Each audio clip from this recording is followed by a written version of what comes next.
Good evening, ladies and gentlemen.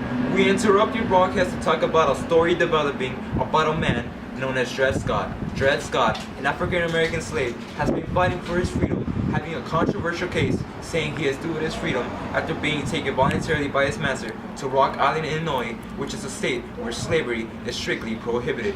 Dred Scott had been residing in there for more than 2 years.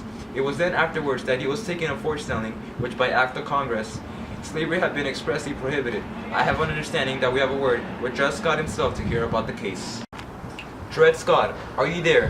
What is going on through your mind at this moment? Yeah, I really wish for the best tomorrow. We've been going from one court to another for about 11 months now, and it's really unfair for a man to be fighting for his freedom for such a long time. If tomorrow is to go my way, then major changes are to happen to the United States.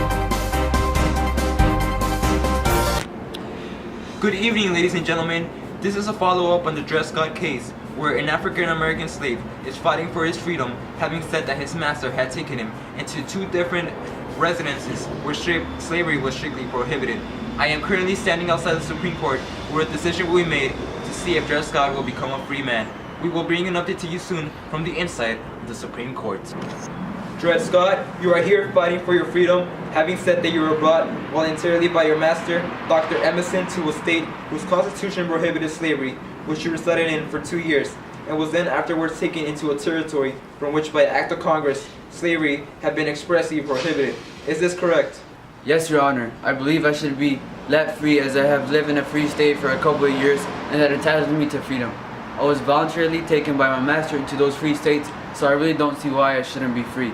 The quote, "once free, always free," really applies to me, and I think all African Americans in all states should be given their freedom because slavery isn't right.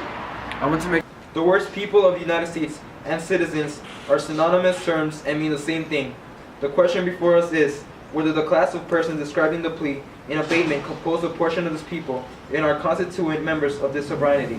We think not, and that they are not included and were not intended to be included under the word citizens in the Constitution, and can therefore claim none of the rights and privileges which that instrument provides for and secures to the citizens of the United States. Dred Scott, from my own understanding, you shouldn't even be able to file a case because you are of African American descent. Obviously, things may have not gone your way, Dred Scott, but tell me, what does the future hold for you?